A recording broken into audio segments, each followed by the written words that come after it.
What's going on, everybody? It's your boy Garrain Jones, and I'm coming to you today to talk about a hot topic: soulmates and relationships. Ever since I got married, I cannot tell you how many people have reached out to me. How did you meet the one? How did you know that you were in love? So many different questions that I was so moved and inspired by you to bring all of these answers to the world. Yesterday, I posted on my Instagram. By the way, if you're not already following me, go to Garrain at Garrain.Jones on IG. But I posted a photo of me and my wife on my Instagram, and I said, if you want to ask any questions regarding relationships or soulmates, I'm going to do a video tomorrow, and 10 of you, your questions are going to be highlighted. So I've prepared 10 of the questions. A lot of people are asking pretty much the same thing. And I'm just going to deliver this to you raw and real, straight, no edits on my YouTube. And listen, I've been so resistant to YouTube for like the last 5 years that I finally decided to start posting content on here. So if you want more, just say you want more and let me know the type of things that you want to talk about. But we're going to get into these 10 questions regarding relationships and soulmates. So I got my little trusty book, Change Your Mindset, Change Your Life. And side note, if you ever see somebody like this and you just see them from here up, it's a good chance that they could have some drawers on or some little bitty shorts because, you know what I'm saying, it's all about from here up. But the first question goes to at Mike Green Coach. When and how did you feel that she was the one? So that is a really good question, because first and foremost, I never thought in a million years that I would find the one. I could never commit. I never saw myself being married. So none of this was even in something that I could see. I thought I was going to be like Gandhi and just freaking be single for the rest of my life. Of course, he wasn't single, but I never heard anything about his wife. Hold on one second. Yeah, so when it came to knowing that she was the one, how did I feel that she was the one? You know, about 3 years ago, I was reading a book called When God Winks. It was the first edition, the purple and gold one. And inside of that book, they had a section on soulmates. I've read that book like 12 times. And every time I would read anything on relationships, I would actually skip the chapter because I've been known to manifest something that I wholeheartedly focus on. So I'd always skip the chapter, and I was like, nah, I don't want to be on lockdown. I don't want anybody to hold me back. So I would always skip the chapter. I never read anything on relationships, right? So one day while flying home from Miami, I decided to read that chapter on soulmates. And it says, you know what? You want to be picky. You want to be very specific on exactly who you want, right? So I wrote a list of 62 attributes. And I know that there are people out there right now saying, oh, isn't that a few really picky? Well, before I say, yo, I want a bad girl with a nice body, whatever, and I will only name 2 things, and I would get exactly that, but the attitude wasn't right, and it never worked out. There was always a blow up because I wasn't clear on what I wanted. You know what I'm saying? So in there, I was very specific. I wrote down 62 attributes. And in those 62 attributes, this is what I wanted. This is going to be my soulmate. I wanted God-centered, no daddy issues. She can make her own money, beautiful inside and out, loves to travel, loves fashion, loves to read, you know what I'm saying? Is masculine and can easily slip into her feminine. There were just so many different things that I was naming. Has good hygiene, takes care of herself, very disciplined, healthy. I was naming so many different things. And I was like, well, whoever this is does not exist. Here's the benchmark. I wasn't half of those things when I named that. So I was punching above my weight class. And I wrote down that list of 62. And then I wrote down how I wanted to feel in the relationship. I wanted to be seen, heard, acknowledged. These are things like I feel like I mattered. Boom. And then in turn, what I would be giving, like who I would be in that relationship, how I would make her feel. And then the top 5 places that I normally didn't go to that I would meet this person. And so what I write down, I wrote down personal development seminar. I never did dating websites. I signed up for Bumble. I signed up for The League. I signed up, and I never did Tinder. I never did any of those things. I thought it was crazy and weird. So I signed up for that, started going to art shows, and I just put top 5 places, right? So I did that. Boom.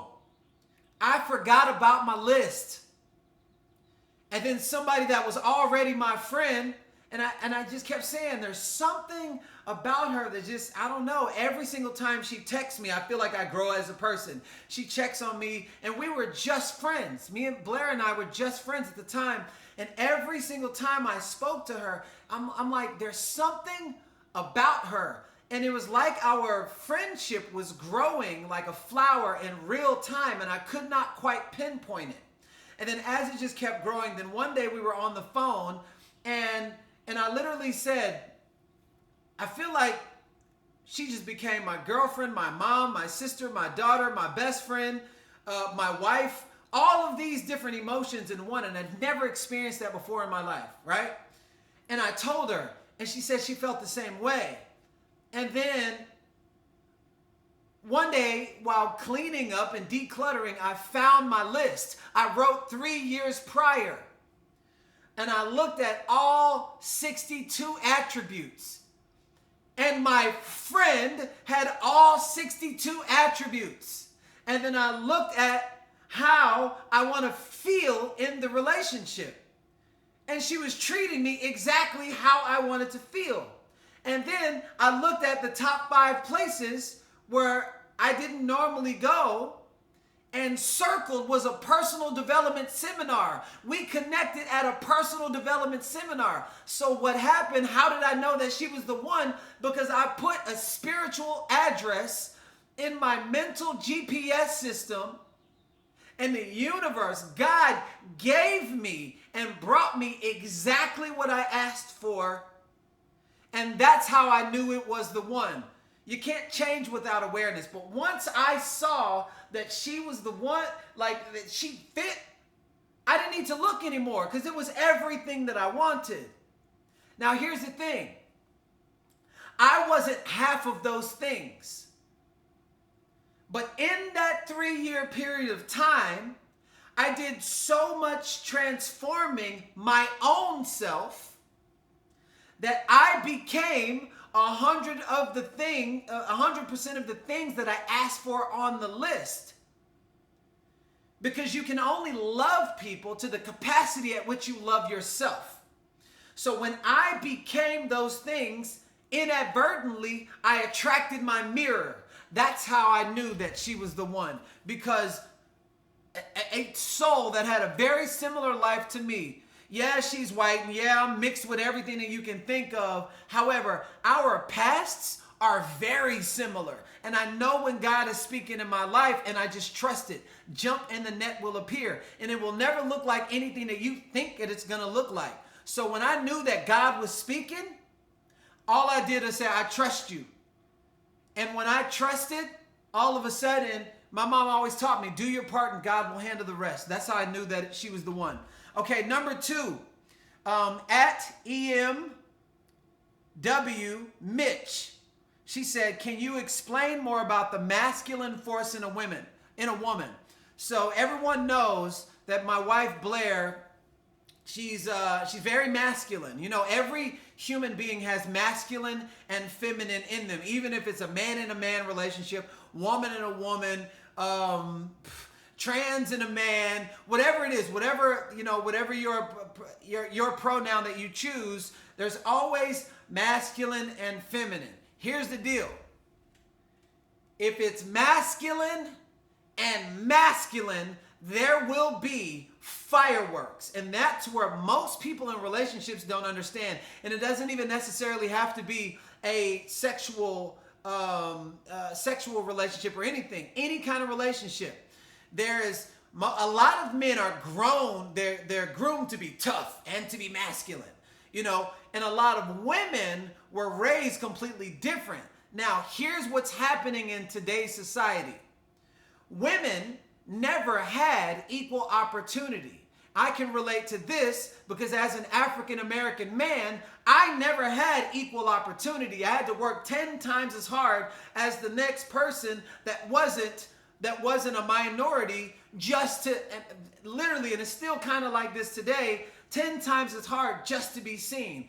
Why? But there was oppression from slavery and all these different things. But when you rear that slingshot back and back and back and back and finally let it go, there's a lot of velocity that comes with it.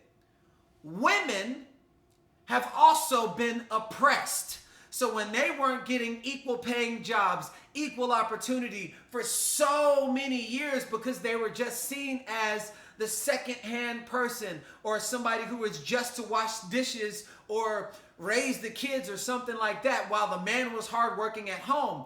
This is like, we did this to the women. We actually did this to women.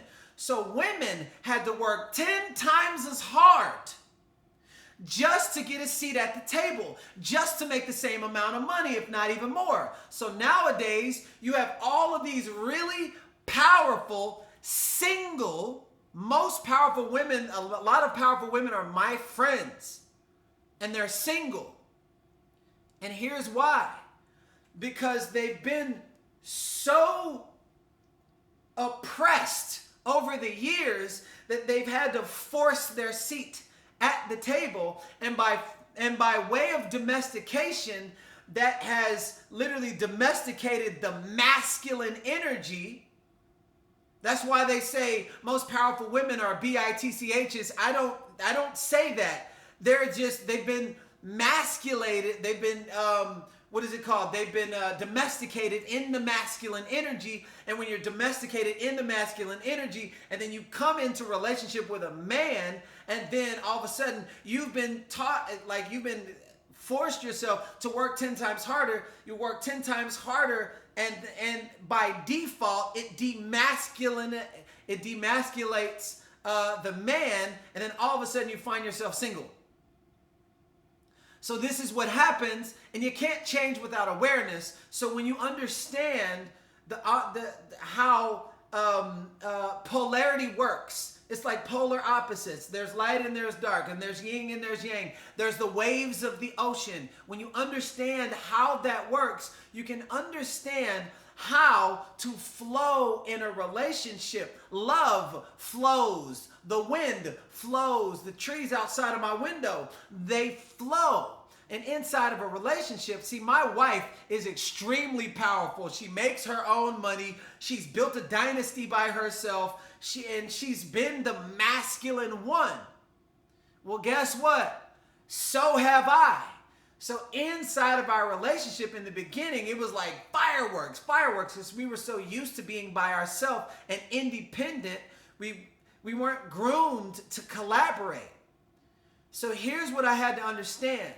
When my wife is in her masculine, I do not allow myself to flex, because what will happen is the fireworks will come up. When I'm in my masculine, she doesn't allow herself to flex, because we have an understanding, and you can't hold somebody to a standard that they don't even know exists. So that comes from communication and conversation. So we have conversations, when she's, out front and doing her thing, I am the greatest supporter in the world, and I'm cheering my wife on. When I'm out front, she does the same thing. And then there's an opportunity when we're in the same room, there's this, instead of being held down, what happens is we're not in competition with each other.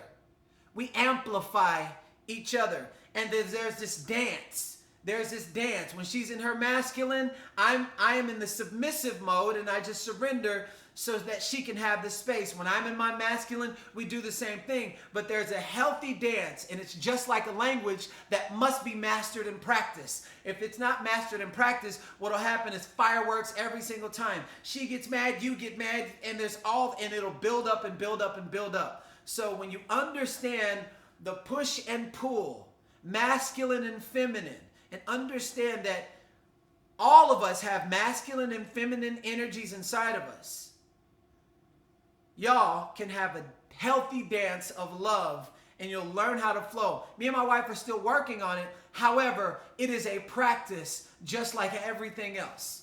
So hopefully that answers your question. So number 3 comes from @KMSIA, Kamasia. When attracting your soulmate, is it easy from the moment you meet her? Was it easy from the moment you meet her? Or are these regular relationship issues to work through? So when I knew what I wanted, and she knew what she wanted, that's what makes it easy. It's difficult when you don't have no foundation to think from. You know, you have no context. Context is foundation. When you're clear, my wife says all the time, clarity equals confidence. When you're clear on what you want, and the other party is clear on what they want, collaboration can happen. So it was easy from that standpoint. Now, in the past, it was difficult because I never knew what I wanted. Go and drive in your car and you don't have a specific address to put in your GPS system. You're not going to go anywhere. You just, where are you going to go? Oh, where I'm going to go. That's not a recipe for success. Clarity equals confidence. So being clear on what you want, who you want, why you want, and the other party, what you want, who you want, why you want, something naturally happens when clarity is present. So hopefully that answers your question. Now, number 4 from Alexandria Mellon, @Alexandria Mellon. How did you find love? How do you find love if you feel emptiness in your heart? 1, you cannot find love beyond the extent at which you love yourself. So what you're looking for out there, the answer is actually you. So if you're searching, and the same thing, money is the same way. I'm looking for all this wealth, but you're broke on your mindset and inside. It all has to do with the value in which you see yourself. So however you see yourself is in direct proportion to what you're attracting. And if you attract beyond that love in which you see yourself, it won't work. It's like a first grader in 5th grade. There's like a first grader and then there's a 5th grader. It's different in frequency. It's different in your soul. It's just very different. It's way too different. So I would say the first place to start is start loving yourself. So if you feel emptiness, that means that you're waiting for somebody to come fill you up. Let me tell you something. You were born perfect, whole, and complete. And until you see that, you're going to keep attracting the same way you're attracting. So if you're attracting nothing, there's a good chance that you see nothing when you look in the mirror, when you feel nothing whenever you check in with your heart. So my advice, my healthy advice, is to learn how to love yourself. Like every day that you wake up in the morning, even say some affirmations. Affirmations is when you are affirming who you are. So you can say things like, I love my nose, I love my hair, I love my freckles, I love my skin, I love my culture, I love my teeth, I love my hygiene, I love my breath. And it's a practice. And if you've never done that before, it might seem difficult. but we can love some shoes, and we can love, we can love this car, and we can love all these different things, but we don't take even more time to love ourselves. Your self-love is the foundation on which everything is built, and everything will manifest according to how you see yourself. So hopefully that answers your question. Number 5, at 24fit_Tracy. Was it love at first sight? No, I could not stand her at first. Ha ha. But guess what? I also couldn't stand myself, because you treat people how you treat yourself. I didn't particularly like her character and who she was. But anything that you see in somebody else that you don't like is oftentimes a mirror reflection of something that you don't like about yourself. And so there was things about myself that I did not like. And in turn, 5 years prior, I seen her, she wasn't on my radar, never saw myself growing up, never saw myself getting married, much less somebody with blonde hair and blue eyes. I never seen that. You know what I'm saying? So she just wasn't my type, and I really didn't like her attitude. We come from the same health and wellness industry, and just how she showed up, I didn't like her. And I also found out she didn't like me, because she was like, you had an ego, and it was like you just looked over me and things like that. I was like, damn, I don't even remember that. However, I met her at a transformation course. And the beauty in which she and I both became through the eyes of transformation was somebody completely different. I'm like, oh my, it seemed like 50 years ago. But I transformed so much. I learned to love myself so much.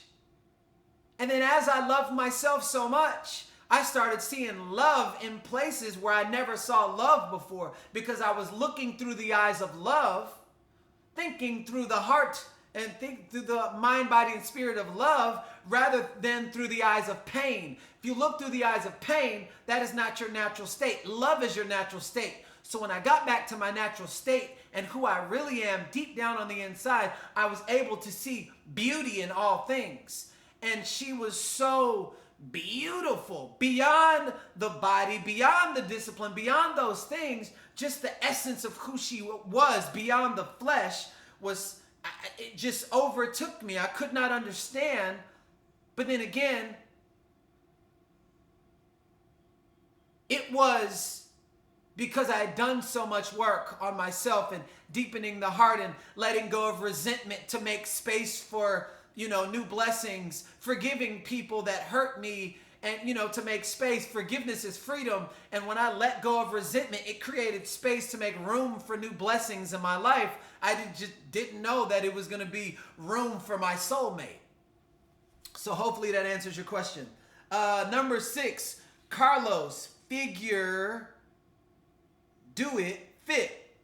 How did y'all collaborate with each other when building your empire? Yo, that was so difficult. We're just learning how to collaborate right now. So like I said before, you take two powerful people that are used to functioning from survival by themselves, and then put them in a room, they're always going to be thinking from self. So here's what we did. And we just recently started doing this. We started small because we were trying to collaborate on really big things that we were so emotionally invested in. And it was like so difficult, and this weird energy would come up, and I would try to control the situation, or Blair would try to control the situation, and it was just so weird. So then Blair came up with an idea. She was like, for date night, let's go let's do something fun, because while we're in isolation because of COVID-19, Coco, I call it Coco, the Rona. While we're in isolation, let's just still have our date night, and let's just create fun ways to do some different activities. So I used to paint. I used to love to paint, and she's a creator herself. So we just pulled out this board, this blank canvas, and we started painting, collaborating. You start small with new things. You didn't start with freaking an encyclopedia when you were a baby. No, you started with ABCs and built your way up. So why would it be different when you start anything new? So if collaborating with another powerful person is something new, start small, collaborate, and it will eventually grow bigger. So that's what we're in the process of doing right now. Let me see. Number 7. At Factual Veris 13. Why do you think that I'm receiving girls that don't value me? And what should I do to change that and attract the women that I want? Well, like I said before, people value you to the extent at which you value yourself. So I would say, look in the mirror and have a serious self-evaluation on how you truly, beyond the image that you show people, I'm talking about the person that you see when nobody is around, on how you truly see people. And start valuing that person. And then watch how the universe is plastic and it bends and it conspires to the thoughts that you give the most power to. So when you become valuable to yourself, people will start responding to you to how you respond to yourself. Let me see. Number 8, Renzo.Tinko.Bienstar. Is jealousy related to a loss of power? What can I do to stop being so jealous? So jealousy is related to insecurity. There's something inside of you that is really insecure. And then when you're jealous, you try to bring people into your world. I would say style flex. And that means you flex a different style so that you're not that. And it is a muscle to work out. Like when you go to the gym for the first time, you're working out a muscle. It's really difficult. So style flexing, I would style flex on that. And, it's one of those things where if you don't like being jealous, do something about it. Allow yourself to first trust yourself, because it begins to trust within yourself. Anything that you feel out there is a direct reflection of what's coming inside of here. When I see the Batman symbol and that big old light, the source always comes back to the light. The source of the Batman, that's where the people start running to, where the light is coming from. So anything that's reflected out there comes from in here. So that comes from an insecure person. I would start working on your own inner confidence. And I'm so sure of myself. That's why my wife can have men friends and go and have lunch, with her friend Bradley, or, just whatever. That's why it doesn't affect me, because I'm confident in what I bring to the table. You know what I'm saying? I bring so much to the table. Ain't no man can hold a candle to what I bring to the table. And I know this. And that's my confidence. That's my own self-work. And so it's like all there is left is friends. Nobody's going to outdo what I do. And that's why I do everything for my wife. That's why I serve my wife in the way that I do. So number 9, Vanilla_Alexa. Is it wrong to not want to wait for your partner to become a man? My question to you is, you attracted him, and you often attract who you are deep down on the inside. So my question is, ask yourself, what is it about me that attracted someone who I don't feel is a man? Are you a woman? Now you get to define what a woman is. And you get to define what a man is. Because if you're waiting for somebody to change and to fill your cup, well, what are you doing to show up as a woman in his life? And you get to define what that is. That might be a conversation that y'all can have, but that's the whole purpose of being in a relationship, so that y'all could share likes and differences and come together and have these hard conversations and then up level. But if you're like, you got it all made and there's nothing that you can do that's different. Listen, me and my wife, we don't say she completes me. My wife doesn't complete me. She amplifies me. However, two halves make a zero. Two wholes make infinity. So I do my part for a 100%. She does hers. There is no 50-50. She does her part for 100%, but that's a conversation that we have. So I would say have that conversation. Number 10, at Alexa, Andrew 3K. How did you know you were in love? Is there a specific moment you remember? Listen, it was like a flower growing in real time. I love myself. So I know when something reminds me close to the feeling that I have on the inside. And our relationship was naturally growing like a flower. And when you give the flower proper water and sunlight and you just keep doing that over and over and over and over and over again, it's naturally going to grow. I didn't try to force. I'm 40 years old. I hear people all the time. They're like, I need to have a baby now. I need to have a man now. I'm getting old. Nobody's going to want me. But if you do it out of settling, it's never going to work in your favor. You're never going to have who you want. So my approach wasn't out of necessity. My approach was, I love myself to the point where the rest of the world is getting my overflow, and that is what attracted my mirror. So I knew that it was love. On our very first date, I was like, she's the one. She's the one on our very first date. Why?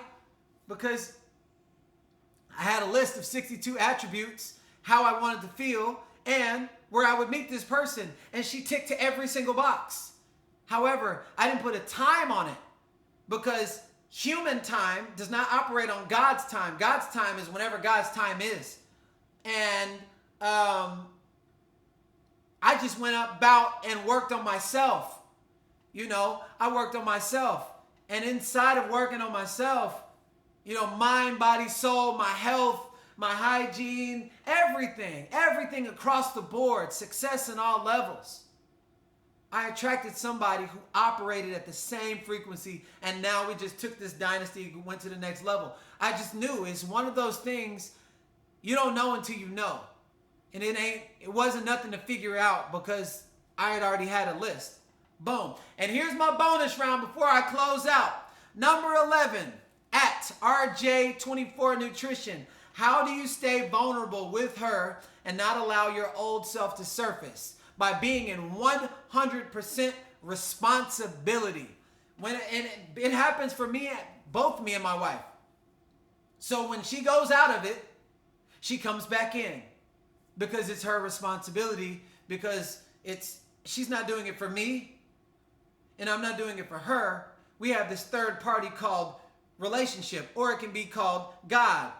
So we seek a better relationship with God, and through that we have a better relationship. And just being in 100% responsibility, I'm in 100% responsibility for my energy, my actions, the way I express my love, and all these different things. So when I get out of alignment, it's my responsibility to get back in, and we took an oath to stand for each other's greatness. I'm not allowing her to settle for lack, and she's not allowing me to settle for lack, because the essence of life is growth. We're in a process here, and I'm committed to my commitment. I'm not committed to my feelings. I'm committed to my commitment, so it blows past when I don't feel like doing something or when I feel off. No, let me remind myself of my commitment. Boom. I will love her through the rest of this lifetime, and in the next lifetime, when she comes back as a Weimaraner and I come back as a cricket or something, I'm somehow going to find her. But that's the thing. I'm committed to my commitment. So that is it for the Q&As. I hope this served so many people out there. Again, follow me on Instagram, Garrain.Jones. Subscribe to this YouTube. Subscribe to to my website, GarrainJones.com. If you like what you heard and you've got some golden nuggets, please post your comments in the comment section. Share this with somebody, because a lot of people are hurting in relationships. They either want one or they're hurting in one. They settled for a guy or a girl that they know they don't want to be in a relationship. And these are things, I love to talk about things that I'm passionate about, and this is one of those things. So whatever it is, y'all have a powerful, amazing, beautiful, wonderful rest of the day, and we'll see you soon. I'm so pumped up, and by the way, I'm wearing booty shorts. Y'all have a great day. Peace.